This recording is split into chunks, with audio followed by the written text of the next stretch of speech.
when the screaming stops and your mind is gone. The rest, perhaps, is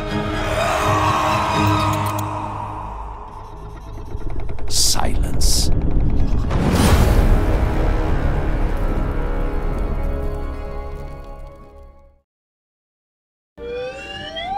Hello everyone, it is I, your friendly neighborhood luchador, Phenomeno here, and we are back with a brand new game, Baldur's Gate 3. Now this is the hottest thing going on right now, but it is quite hot for a reason. And I don't mean hot as in the hotness involving bears. What I'm talking about is I have seen gameplay of this game and it has gotten me very excited. For those of you who are not in the know, Baldur's Gate 3 is created by the same people that made Divinity Original Sin and Divinity 2. And what they did was they took D&D 5.5e, the game, you know, the game I've been making campaigns in and playing campaigns in ever since, I don't even know how long in this channel, but I've personally been playing D&D since 2017, so I've been playing it for almost 6 years now, and the fact that they turned it into a whole-ass video game has got me very excited. Now I will admit, I did not play Baldur's Gate 1 and 2. I know about the story, more or less. I've seen some summaries of it, and I was interested in what I saw, but honestly, the gameplay was a bit... I didn't like the gameplay. But hey, it was a game that was made in the late 1990s. I don't have to like it. It's been that long ago.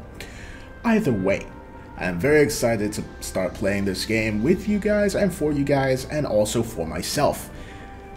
I've always wanted a D&D video game, and I got one. So, let's get right to it, shall we?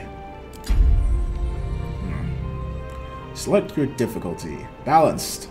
A balanced adventure full of challenging choices. Explorer, a narrative experience placing story before combat, and Tactician, a tough campaign emphasizing strategic combat. Wow, it's weird being on the other side of this. Usually whenever I play D&D, I give my players this kind of option. And every time they go for balanced. Makes sense, I guess. I'm tempted to go Tactician, but I will not, because I tried Divinity Original Sin and Tactician. Jesus Christ, that's hard, and I'm competent at that game. I don't even know how good I'm gonna be at this game. So let's get started. Pickpocketing is a quick path to profit. Oh.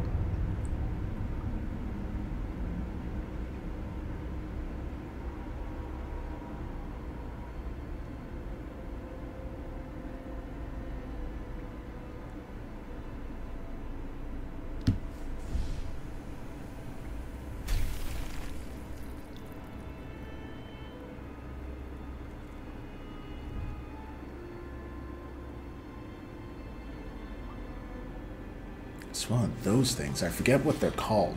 Aboleths, I think? No, an aboleth is something else. That weird orc elf creature is new to this game, I think, compared to the system. Anyway.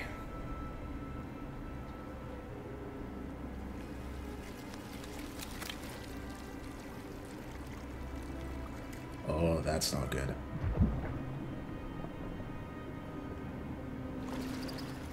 Oh, that's very much not good.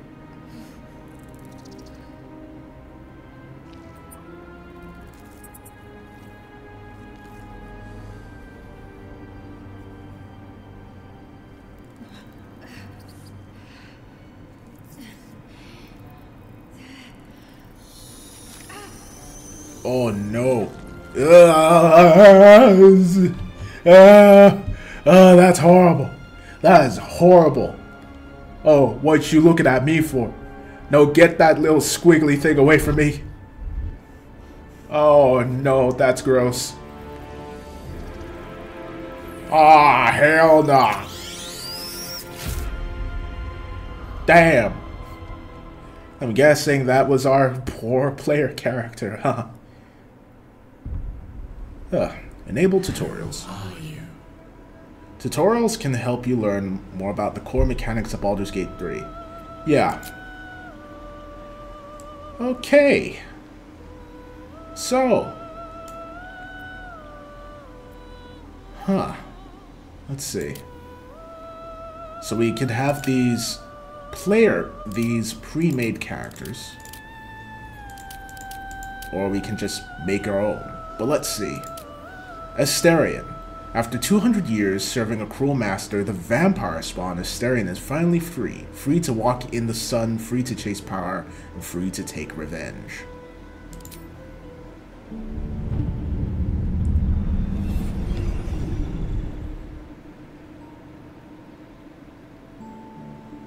Hello, darling.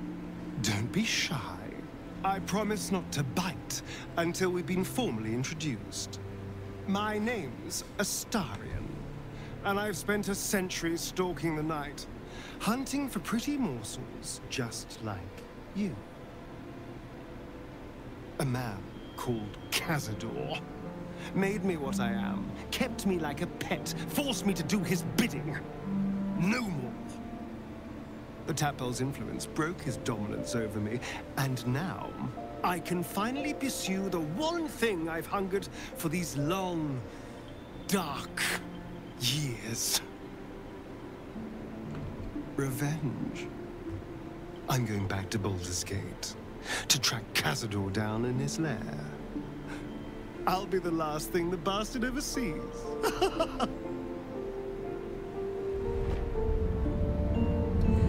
Interesting.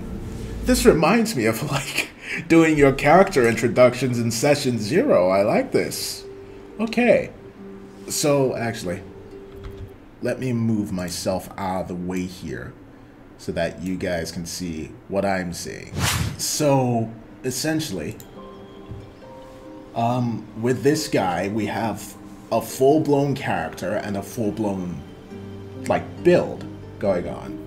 He's a rogue, he has Firebolts as a cantrip, and he has all of these down already. He is a pre-made character. So let's see what Lae'zel? This was the person that got her eye smushed. Poor woman. Let's see. Also, if I were to hazard a guess, I'd say this one is like a chaotic neutral character. Yeah, we can see he's a charlatan. So, sounds like the kind of character Score would play, not gonna lie. Alright, Lae'zel. Lae'zel was raised ready for life among the stars? What's that supposed to mean? Do you mean literally among the stars? Mercilessly conquering the cosmos as a Githyanki soldier. Grounded, she must deal with a world she doesn't understand and find a way to serve her people in a plane that despises her militant kin.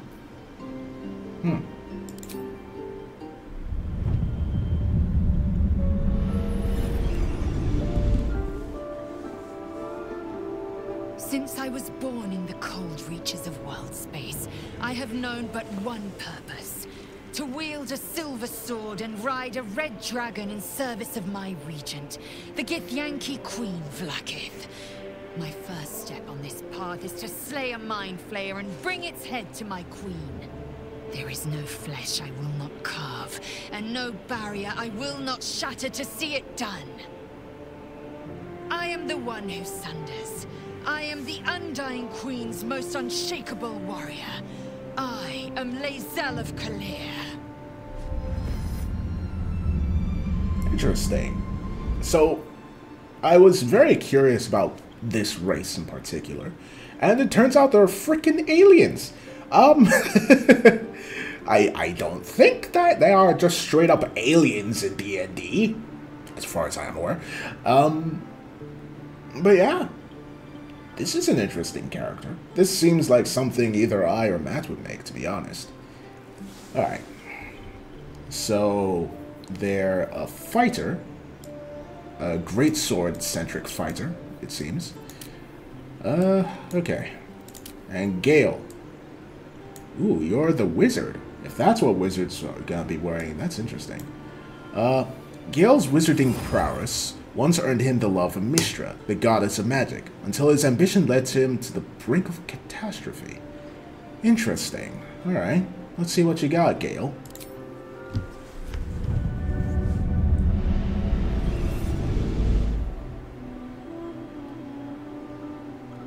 Well met, stranger. You find yourself in the presence of the renowned wizarding prodigy, Gale of Waterdeep. Please, no need to be intimidated. My virtuosic talents once caught the eye of the goddess of magic herself, Mistra, who named me her chosen, and her lover. Thanks to a slight miscalculation on my part, that relationship eventually soured, as did the greatest of my powers. Now I'm merely a humble wizard on the road to redemption. Unless I can find the path to something greater. Interesting. So he's the wizard character. Okay. So far we have ones for rogue, fighter, wizard. Let's see, actually. So rogue, fighter, wizard, cleric, warlock, barbarian, and sorcerer. I think that's... No. One of the classes is missing. But I think that's just an artificer. Artificer, rather. And I doubt that they're gonna be in this game. Anyway, interesting guy. Not sure who amongst our usual folks would play someone like him. Alright, let's see. Shadowheart. Shadowheart willingly undertook a ritual to remove her memories in order to protect the secrets of her fellow Shara worshippers. Loss and pain are sacred to her, but her faith is now being tested like never before. Okay.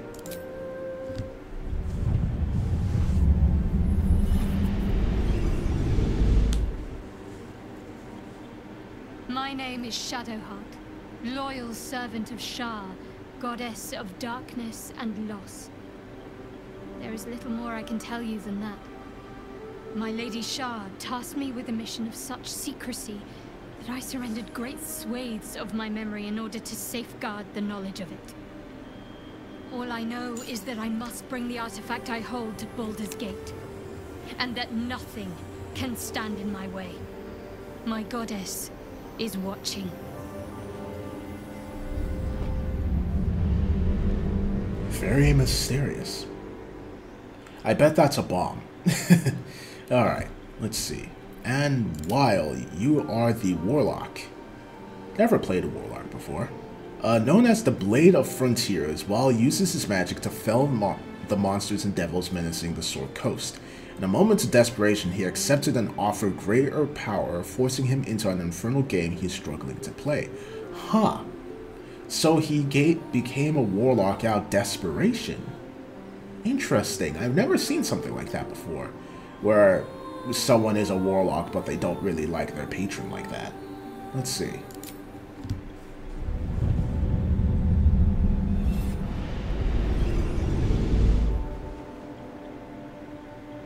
"7 years ago, I was exiled from Baldur's Gate, the city I call home.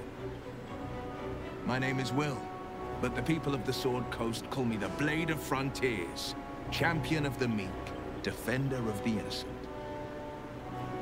The truth isn't quite so simple, but they're right about one thing.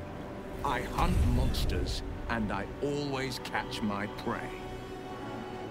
My latest target is a devil, and I'm right on her tail.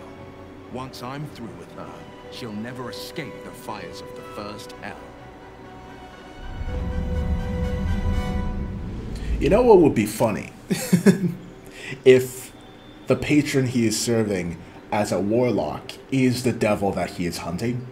That's something I would pull. Alright. Let's see. And Karlach. Karlach has escaped... Holy crap, what are you actually? You're a tiefling? I have never seen a tiefling look like that. Damn. Anyway. Karlach has escaped 10 years of service in the Hells with nothing but an axe on her back and the infernal engine blazing furiously wherever her heart used to be. Ah, so that explains this. Yeah, this is not normal for tieflings after all. I was wondering about this and this, but I guess since she's been in hell, that's why.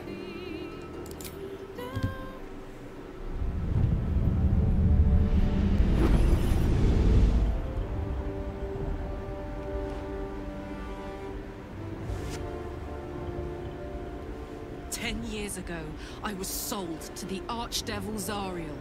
She put a Hellfire engine in my chest and made me her prize soldier. But I've escaped now. Thank you, Mind Flayers. And I've got a few scores to settle. If this engine doesn't burn me to ash first, I'll need people I can trust. An infernal mechanic, and a serious amount of luck. But you know what? I'm not worried. After 10 years in the Hells, I can take on anything. I've got my chance at freedom, and believe me, I'm going home.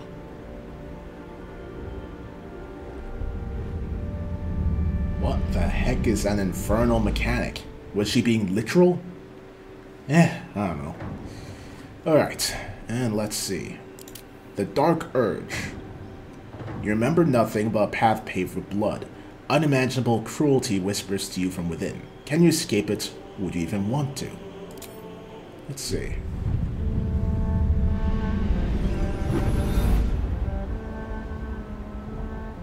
My rancid blood whispers to me, kill, kill, and kill again. My ruined body yearns to reap death in this world. And when this foul urge calls, it possesses my whole being. Injured, beyond repair. I know nothing besides this. I must resist the dark urge, lest it consume my mind. I must discover who I was, and what happened to me, before my twitching knife hand writes a tragedy in blood. Alright. So that is interesting. For those of you who are not in the know, and I imagine that's not many of you, but just in case, that is, actually, should I even say it? The game might explain it if I go this path. Never mind. And the final one is custom, where I just don't have any origin or any special thing like that. And I can just look however I wish. And it's interesting that it makes these... It makes, like, special, well, less special, I guess, but more generic versions of these special characters if you try and go for a custom idea when you click on them. That's interesting. But, either way, what I wonder is, if we go for custom, do we just not get any special origin? Because these ones involve pre-made characters, and this is the only one where you can edit your appearance and edit your class, I think. Let's see. Okay, we can edit our appearance. This is just to see. Interesting. Huh?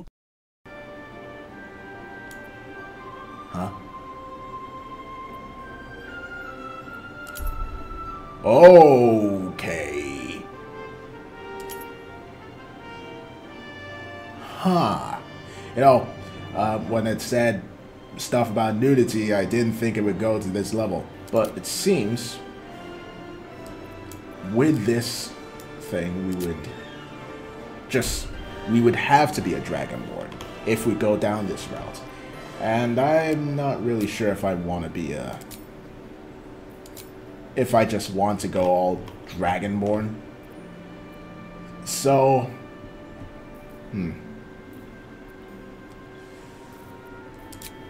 Oops.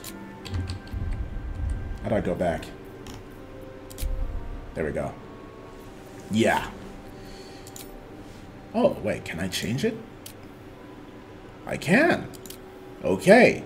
Now we're getting somewhere. Alright. So, we're going to go with the Dark Urge because this seems to be the story for a custom character. The question is, who will we play as with this character? I'm not quite sure.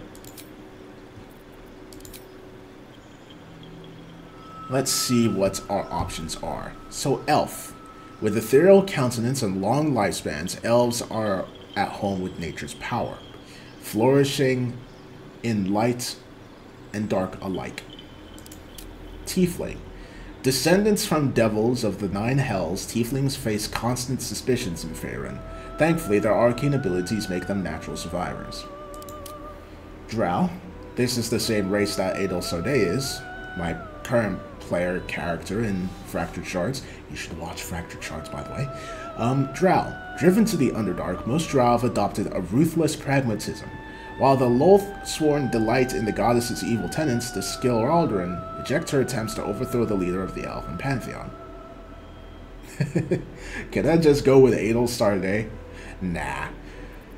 Like I said with Fractured Shards, there's enough Adel Sode going around. Human. The most common face in Faerun, humans are known for their tenacity, creativity, and endless capacity for growth. Alright, so the boring race. Githyanki. Yeah, the people from frickin' space. With a ruthlessness born from mind flare enslavement, Githyanki ride the astral sea atop red dragons, bringing their silver swords and psionic might to bear against any trace of the Illithid menace. Dwarf. As durable and unyielding as their homes of stone, dwarves are some of the finest warriors, miners, and smiths of Faerun. Half-elf. Curious, ambitious, and versatile. Half-elves are welcome everywhere, but struggle without a community to call their own. Interesting. Alright. Halflings. Wow, what's a tiny woman.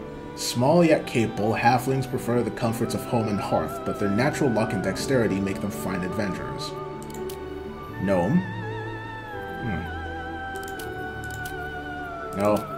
A racist person would wonder what the difference is between these two.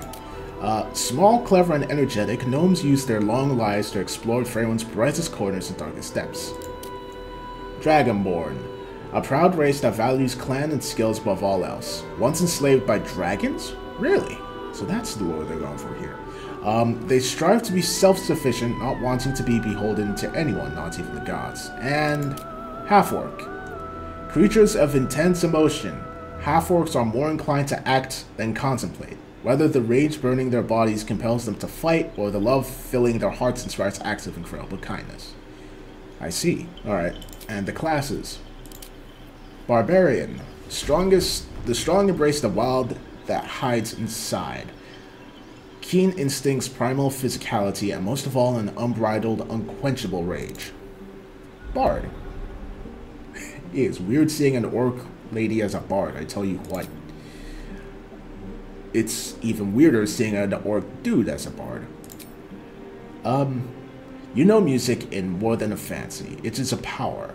Through study and adventure, you have mastered song, speech, and magic within. Ah, yeah. There were a lot of classes that were missing from the pre-made characters, like I had thought. Cleric. Clerics are representatives of gods and of the gods they worship, wielding potent divine magic for good or ill. Druid. Druids channel the elemental forces of nature and share a deep kinship with animals. Mastery of wild shape allows them to transform into beasts from all over the realm. Fighter. One of the most boring but focused classes. Fighters have mastered the arts of combat, wielding weapons with unmatched skill and wearing armor like second skin. Monk. Channel your cosmic enlightenment by deftly dodging and efficiently disassembling your foes through stunning strikes of whirlwind of martial arts. Paladin. Fueled by the oath you swore to uphold justice and righteousness, you are a beacon of hope in dark times. Okay. Ranger.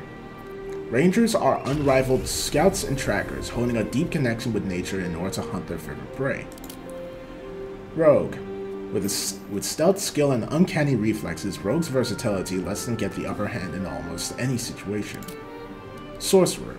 Sorcerers are natural spellcasters, drawing on inherent magic from a gift or bloodline. Warlock. Bound by a pact to an all-powerful patron, warlocks trade their loyalty for supernatural abilities and magic. And finally, Wizard. Wizards master the arcane by specializing in individual schools of magic, combining ancient spells with modern research. Huh. Well, that's the 12 classes of D&D right there. Though they are missing the Artificer, but that's like the newest one, so I guess given how long they spent making the game, it would make sense that they didn't have the time to add in that newer class. So, question for you guys that are watching, which of these is your favorite class? Personally, in my experience, I've played a Barbarian, a Fighter, a Bard, and a Paladin. And a Ranger, actually. And a Sorcerer. Never played... Oh wait, and a Bard too. But I've not played Cleric, Druid, Monk, Rogue, Warlock, or Wizard. Eugh. But which of these is your favorite, personally? Having DM more games than played them now, I'm a bit unsure about which one is my favorite as far as a player class goes. They all have their pros and cons to me, but they're all kind of equal in my eyes. As a player, usually. Whenever I have a character in mind, I make the character first and fit a class which most suits the character themselves, rather than picking the character first. I'm kind of story focused like that. So, in this instance, I'm not sure which class to go for. I'm not gonna go with Sorcerer because I've been playing a Sorcerer already with Adel Sarday.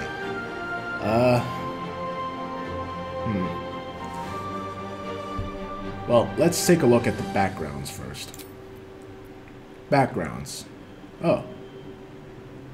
Wait, no, this is different.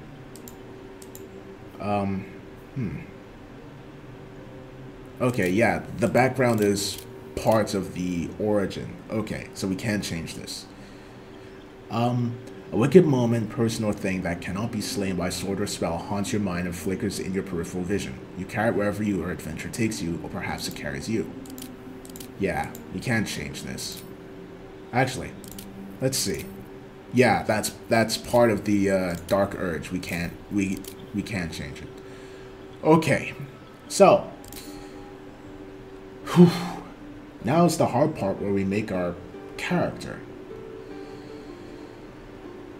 See, in this instance, I would have made a female dwarf, and you might find this a bit weird, but I don't want to do that because let's see, because they didn't have sideburn options. I know it's weird. It's a weird thing, but I don't know. Whenever I have a female dwarf, she got sideburns. She gotta have sideburns. Do not ask me why. I'm bisexual. I'm allowed to have these preferences. Leave me alone. But let's see. Who do we want to go for?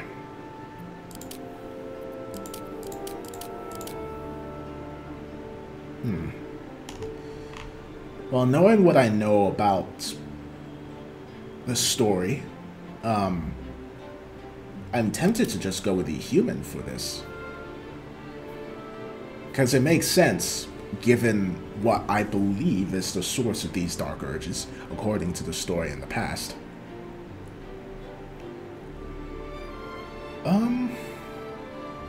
But human's kind of boring though, ain't it? Like, how many people are playing human? No. We could go for the closest thing and go with half-elf, I suppose. Alright. I got an idea. I know who I'm going to make.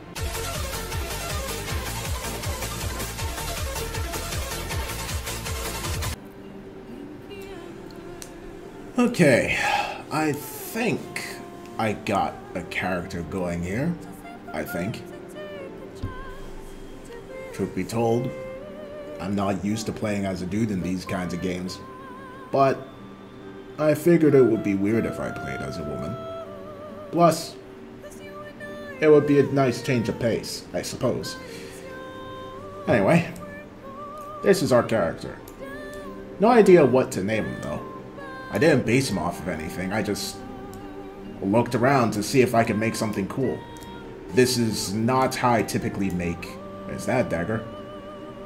Daggers are finesse. Hold on a second.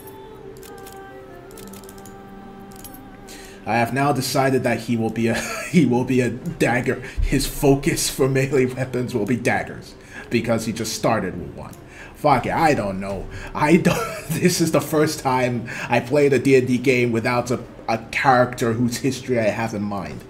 The history is already there, so I don't need to worry about their personality or whatever.